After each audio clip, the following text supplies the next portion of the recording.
Les gens ignorent beaucoup de choses sur le métier parce qu'en Afrique, on connaît beaucoup plus les artisans. Mais derrière l'objet que l'artisan fabrique, on ne sait pas beaucoup plus en Afrique qu'il y a quelqu'un qui réfléchit vraiment à la structure de cet objet. Et c'est là où intervient le rôle du design. D'ici 5 ans, je me vois ouvrir une structure où je vais recollecter tous les différents artisans au Bénin, spécifiquement à leur milieu dans l'entreprise. Et je serai là maintenant en tant que designer à proposer des produits qui seront fabriqués localement et mis sur le marché de la vente. Et je pense qu'en faisant ça, je réponds fortuitement au principe et à l'objectif de CMCT Africa Design School qui est de promouvoir l'innovation en Afrique et de répondre conformément à instaurer le design au Bénin.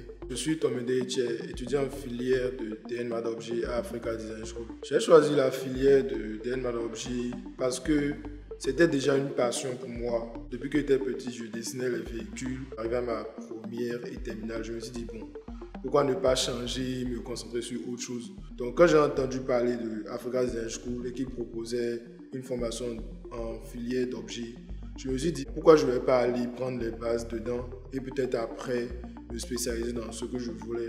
La spécialisation, c'est d'être designer automobile. Moi, je vois que c'est une filière polyvalente et non spécifiée à un domaine d'application.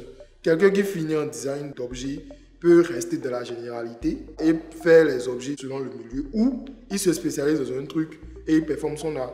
Ce qui m'a le plus marqué, c'est vraiment l'ambiance de l'école. J'étais vraiment réservé. Mais arrivé ici, j'ai commencé par m'ouvrir un peu. J'ai vu que l'administration était vraiment au service des personnes et les professeurs étaient vraiment dans l'optique de t'accompagner dans ce que tu fais ou de t'aider vraiment à résoudre tes problèmes.